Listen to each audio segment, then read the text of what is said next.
মাস বাঁচেন তাহলে আপনি চাকরি করতে পারবেন, চাকরি করতে পারলে আপনি বেতন পাবেন।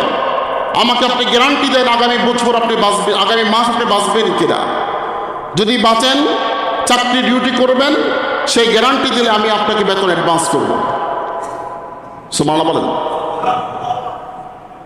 2 নম্বর প্রশ্ন আমার, আগামী মাস আপনি বেঁচেছেন ঠিক আছে, কিন্তু জনগণ, অর্ধজাহানের জনগণ আপনাকে প্রধানমন্ত্রী চায় না, তারা আপনাকে এই গদিতে দেখতে চায় না, আপনাকে প্রধানমন্ত্রী তারা রাখতে চায় না, তাহলে আপনি তো চাকরিও পাচ্ছেন না, বেতনও তো পাবেন না।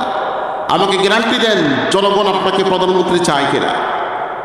যদি এই 2টি প্রশ্নের জবাব আমাকে দিতে পারেন, আমি আপনাকে অ্যাডভান্স করব। ওমর বললেন, এই চিঠি পেয়ে ওমর চোখের পানি ছেড়ে দিলেন, আর কান্নায় ভেঙে পড়লেন, আর দুহাত উঁচু করে বললেন আলহামদুলিল্লাহ।